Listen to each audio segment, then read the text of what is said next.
Real estate information அப்படிங்கிறது ஒரு knowledge. அந்த நாலேஜை வச்சு நம்ம வாங்கும்போது எப்போவுமே அந்த இன்ஃபர்மேஷன் நமக்கு அடுத்த தலைமுறை வரையும் அசட்டை எப்படி கேபிட்டலைஸ் பண்ணிக்கலாம் அப்படிங்கிறத தெரியப்படுத்தும். நமக்கு நிறைய கமெண்ட்ஸ் என்ன பண்ணாங்க அப்படின்னா, பட்ஜெட்டில் வந்த எங்களுக்கு பாசிட்டிவான இன்ஃபர்மேஷன் எங்களுக்கு தெரியல, யூனியன் பட்ஜெட்டில் வந்தது, அதை கொஞ்சம் சொல்ல முடியுமா அப்படின்னு சொல்லியிருந்தாங்க. இந்த இன்ஃபர்மேஷன் ஆல்ரெடி பல பேர் சொல்லியிருந்தாலும் நம்ம வாசகர்கள் கேட்டதுக்காக திரும்ப சொல்கிறோம்.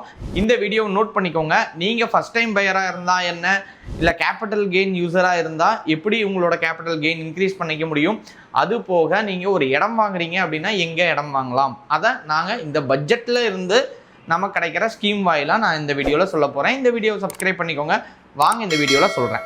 ஃபஸ்ட்டு நம்ம பார்க்க போகிறது அஃபோர்டபுள் ஹோமிங் பூஸ்ட். அது என்ன அப்படின்னா, பிரதம மந்திரி ஆகாஷ் யோஜனா அப்படிங்கிறது 2026 வரையும் எக்ஸ்டெண்ட் பண்ணியிருக்கிறாங்க. சரி, அப்படி அந்த பிரதம மந்திரி ஆகாஷ் யோஜனால என்னென்ன பெனிஃபிட்ஸ் இருக்குது அப்படிங்கிறது இப்போ பார்க்கலாம்.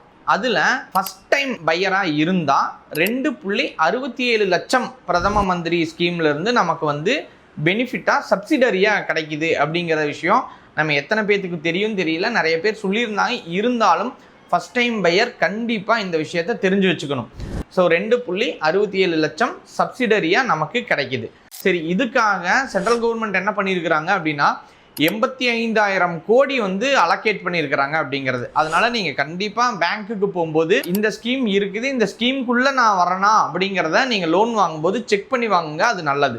அதுக்கப்புறம் இன்ட்ரெஸ்ட் சப்வென்ஷன் கொடுத்துருக்குறாங்க. யாருக்கு அப்படின்னா எல்ஐஜி யூசர்ஸ் அப்படின்னு சொல்கிறாங்க. Low income group. ஒரு இடம் வாங்குறதே எனக்கு ஒரு கனவு, ஒரு வீடு வாங்குறது அப்படிங்கிறது எனக்கு ஒரு கனவு, வாழ்க்கையில் நான் பார்த்தா என் பசங்களெல்லாம் கரையேற்றி இப்போ எனக்குன்னு சிறிதாக ஒன்று வாங்க போகிறேன் அப்படிங்கிறவங்க ஒரு ஃபஸ்ட் டைம் பையராக இருக்கிறாங்க. அந்த ஃபஸ்ட் டைம் பையருக்கு 2 to 3% ஆஃப் இன்ட்ரெஸ்ட் டிடெக்ஷனும் வந்து பண்ணியிருக்கிறாங்க. இந்த இன்ஃபர்மேஷனும் நீங்கள் கண்டிப்பாக தெரிஞ்சுக்கோங்க. தெரியலனா கண்டிப்பாக கமெண்ட் பண்ணுங்கள், நான் சொல்கிறேன். ஏன்னா இதெல்லாம் பேங்க்கில் எல்லா இடத்துலையும் சொல்கிறது கிடையாது. அப்புறம் இந்த மாதிரி இடங்களை தேர்ந்தெடுத்து வாங்கும்போது லெஸ் டாக்குமெண்டேஷன் ப்ளஸ் வந்து இன்ட்ரெஸ்ட் லெஸ்ஸாக பண்ணி தரணும் அப்படிங்கிறதும் இந்த சட்டத்தில் இருக்குது. அதையும் அறிவிச்சிருக்கிறாங்க. ரெண்டாவது பெனிஃபிட் என்ன அப்படின்னு கேட்டிங்கன்னா, டேக்ஸ் பெனிஃபிட் அப்படிங்கிறத எக்ஸ்டெண்ட் பண்ணியிருக்கிறாங்க. செக்ஷன் 80EA எக்ஸ்டெண்டட் டு 2026 வரையும் எக்ஸ்டெண்ட் பண்ணியிருக்கிறாங்க. அந்த பெனிஃபிட்டில் என்ன அப்படின்னா, யார் யாரெல்லாம் 45 லட்சத்துக்கும் கீழே லோன் வாங்கியிருக்கிறாங்களோ அவங்களுக்கு 1.5 lakhs டேக்ஸை வந்து டிடெக்ட் பண்ணுறதுக்கு ஆப்பர்ச்சுனிட்டிஸ் கொடுத்துருக்குறாங்க. இது வந்து ஒரு பெரிய விஷயம். இந்த இன்ஃபர்மேஷன் தெரிஞ்சுக்கிட்டு தயவு செஞ்சு கிளைம் பண்ணி நீங்கள் அப்ரூவ் வாங்கிக்கோங்க. அப்புறம் கேபிட்டல் கெயினுக்கும் அந்த விண்டோவையும் எக்ஸ்டெண்ட் பண்ணி வச்சுருக்கிறாங்க. அது எப்படி அப்படின்னு கேட்டால், இப்போ நான் ஒரு வீடு விற்றுட்டேன், அது 2 வருஷத்துக்குள்ளே இன்னொரு வீடு வாங்க போகிறேன் அப்படின்னா அது வந்து கேபிட்டல் கெயினாகவும் கன்சிடர் ஆகும். அதுக்கும் டேக்ஸ் டிடக்ஷன் இருக்குது அப்படிங்கிறதையும் கொடுத்துருக்குறாங்க. இதுவும் எக்ஸ்டெண்ட் பண்ணியிருக்கிறாங்க.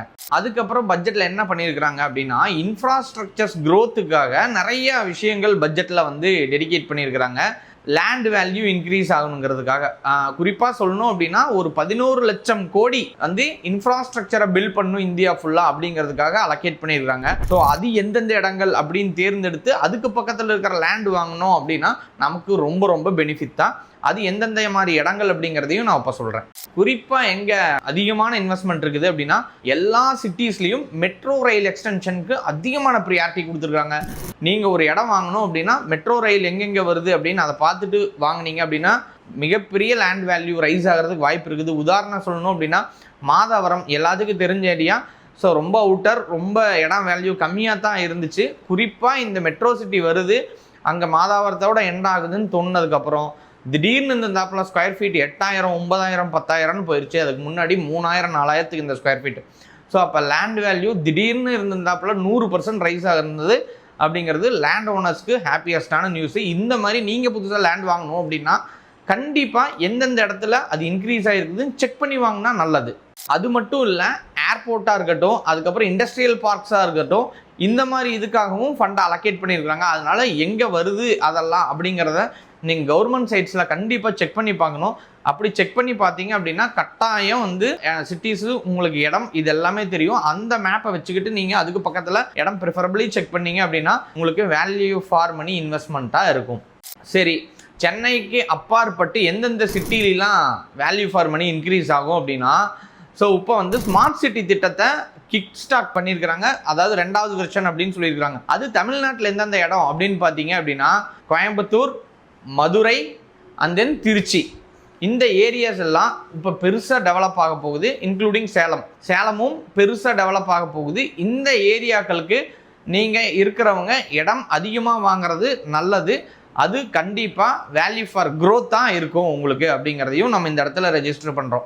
சரி, இதில் சில பேர்த்துக்கு தீர்வு எனக்கு கிடைக்கல இந்த பட்ஜெட்டில் அப்படின்னு சொல்கிறவங்க யாராக இருக்கலாம் அப்படின்னா, central government stamp duty tax அப்படிங்கிறத இன்னும் ரெடியூஸ் பண்ணவே இல்லை இந்த 2025 பட்ஜெட்டில்.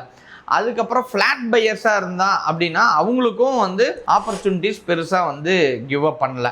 சரி, அது போக அக்ரிகல்ச்சர் லேண்டை நான் கன்வெர்ட் பண்ணிக்க முடியுமா அப்படின்னா அதெல்லாம் ஸ்டேட் டிபெண்ட் அப்படின்னு சொல்லி இன்னும் அந்த ரூல்ஸ் தான் தொடங்குது. அது ஒரு விதத்தில் நல்லதும் கூட தான். அக்ரி லேண்டை நம்ம நடைமுறைக்கு பயன்படுத்தக்கூடாது அப்படிங்கிறது தான். அது விளைச்சல் நிலமாகவே இருக்கணும் அப்படிங்கிறது பாதுகாத்து வச்சா நாளைக்கு பின்னாட்களில் பெரும் நகரங்களாக இருந்தாலும் தட்டுப்பாடுகள் குறைவாகவே இருக்கும் அப்படிங்கிறதுக்காக அதை ஸ்டேட் கண்ட்ரோல்லையே விட்டுட்டாங்க. இதில் என்ன அப்படின்னு கேட்டிங்கன்னா, மொத்தமாக சொல்லணும் அப்படின்னா நல்ல விஷயம் எக்கச்சக்கமாக இருக்குது. ஆனால் ஓவர் ஹைப் ஆகாமல் நம்ம கண்டிப்பாக இடத்த சரியாக தேர்ந்தெடுத்து வாங்குறது அப்படிங்கிறது ரொம்ப ரொம்ப நல்லது.